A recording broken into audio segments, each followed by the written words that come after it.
So what's it like to prepare for 3 different fighters in the span of a week or so? Um, it's pretty interesting, for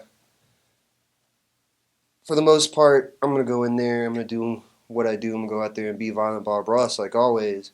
But it's been interesting, kind of retooling the game plan, going from a 5'9" wrestler to a 6 foot kind of brawler style kind of guy. But I'm looking forward to it. I'm looking forward to a guy that I'm pretty sure is gonna want to go out there and bang it out with me.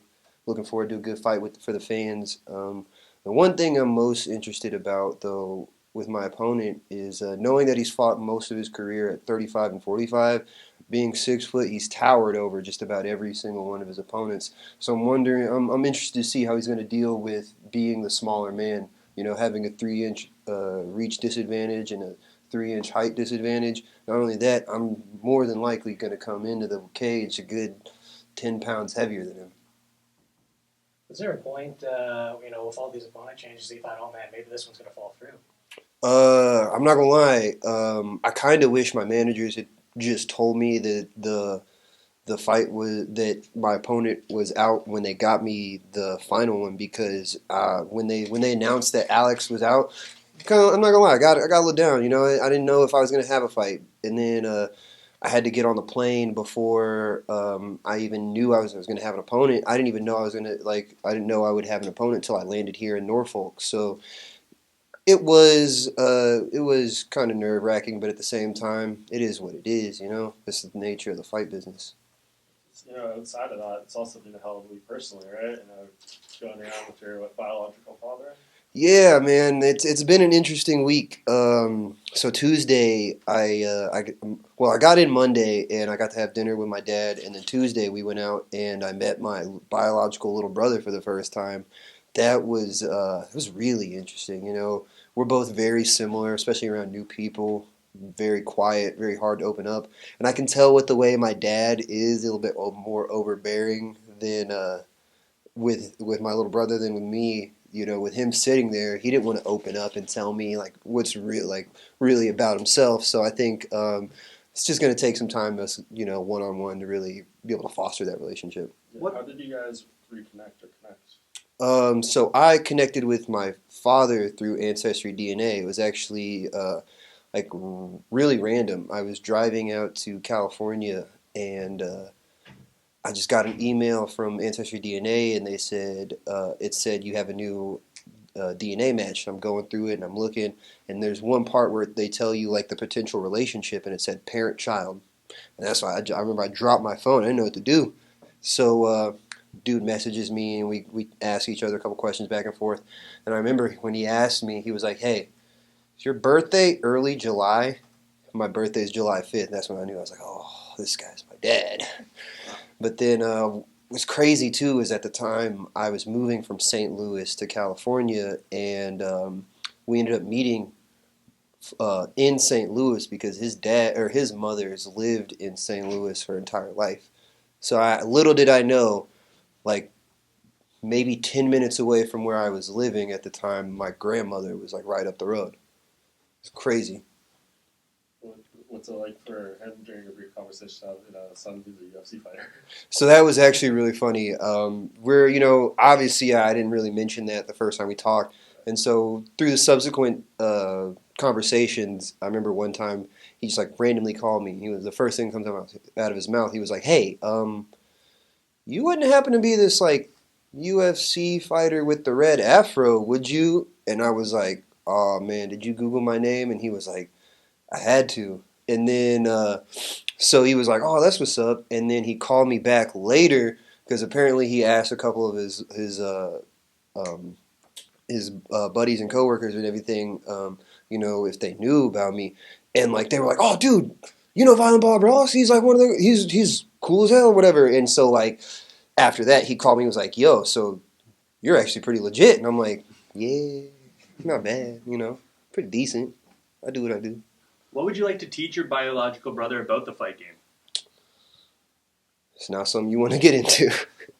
Nah, I mean, when it comes down to it, if there was anything I'd want to teach him, and this goes to my other little siblings as well, it's not even anything about the fight game. It's just what the fight game's taught me. It's perseverance. Hard work and dedication will get you as far as you want in life, and the human will is a lot stronger than what you think. You just got to persevere through all this hard stuff. Eventually, you will make it. Eventually, you will find success. Another thing, the Ultimate Fighter's inevitably done. Do you feel like you would be in this position without the Ultimate Fighter? Without a doubt, I would not be in this position without the Ultimate Fighter. I think Tough was the absolute perfect platform for me to break into the bigger picture of MMA and into the UFC, just based on my personality, based on the way I fight, based on just a lot of intangible factors that I bring to the table. I knew, and a lot of my family and friends knew, that once I got on Tough and those cameras got on me and people saw me in a reality TV situation, I was going to be a star. What did you take away? I mean, obviously, I know you felt you won the last fight against Rule, but what can you do this time around to make sure it doesn't even come down to that situation where it's decided by the judges there? Without a doubt, I've been working on that little bolo knee because I caught him with the thigh. So I'm like, now I'm telling you, if I touch you with that one, it's done. You're not getting up from that. But at the same time, I mean, I can't lie. I kind of took my foot off the pedal a little bit in the third, so I trained a lot more extensively to be able to go super hard all 3 rounds, and then not only that, but there's no more thinking I won. We're going out there. We're looking to finish every second of every round. And I know you said, I think it was in like a UFC quote or something, but you said something really clicked this camp, and you were feeling about like 2009 Anderson Silva or something. Oh yeah, Can you man. just tell us a little bit about that? So I switched camps from AKA to American Top Team. Wow. Not because of anything bad at AKA. It was just financially. Living in Silicon Valley is very, very expensive, and talking with my managers about what to do to kind of mitigate that. They had brought up the possibility of moving to Florida, and then I talked to my coaches at AKA about it, and I told them the situation, and they gave me their blessing to kind of do what I had to do. So now I'm at American Top Team, and it's been a lot easier for me. I don't have to focus on pretty much anything other than showing up and training. But no, something really clicked. I don't know if it was the actual environment of California compared to Florida, the weather, something. But ever since I've gotten to Florida, there's just been something different. I feel 10 times better when I train. I feel super, super motivated to get up every day, cook breakfast, go through all the supplements and everything. And I remember there was one specific sparring session I had. It was funny too because I couldn't even focus on the sparring session. I was going through it a little bit with my girlfriend. And the whole time, all I could think about was like the issues we had. But I don't know, like I don't know why I wasn't focused at all. But I was in there, couldn't get touched by a very, very highly touted UFC veteran. Wasn't being touched, and then like to the point where like my coach is sitting there, King Mo, sitting there on the outside, stopped coaching me and just becoming a fan, watching me go. So it was after that. I took that performance and I told myself, we're going to do everything we can to recreate this going forward and make sure we can get something going like this on fight night. Because I feel like after seeing what I can truly do this camp, I know it's just a matter of time. That transition to move gyms like that, do you feel like it takes a little bit of an adjustment period, or do you think you settled? I mean, you kind of sat there, but you think you settled in so well that you're going to be able to have your peak performance? I mean, yeah, there was an adjustment period, but a lot of people don't know. I trained at ATT for 3 months getting ready for my professional debut. So it's like I knew a lot of the guys in there, and a lot of people remembered me. But I'm also like I was real close to King Mo beforehand, so there wasn't really much of an adjustment period, so much as like me just getting used to the way they do things and being a part of their team. They're a lot more hands on with the way they kind of control the fighters' schedules and everything like that, and It took me a little while to get used to that because, at AKA, it's pretty much, it's on you the onus is on you to get all that figured out. But I can't lie, I really appreciate everything the coaches at ATT do to help us out and take care of us pretty much 24/7. Who's going to be in your corner? Gabriel de Oliveira, King Mo, my best friend Cortavius. He's actually the one with the mic this time. I'm sure it was frustrating going through so many opponents leading up to this week. If they were guaranteed to show up, and what would be your dream fight? Ooh, dream fight. I've been asked this question quite a bit. I don't know if he'll ever get back to 55, but Nate Diaz. I mean, I feel like me and him just put together everything about the both of us would be a great fight. I feel bad I just asked you a question you've been asked a million times.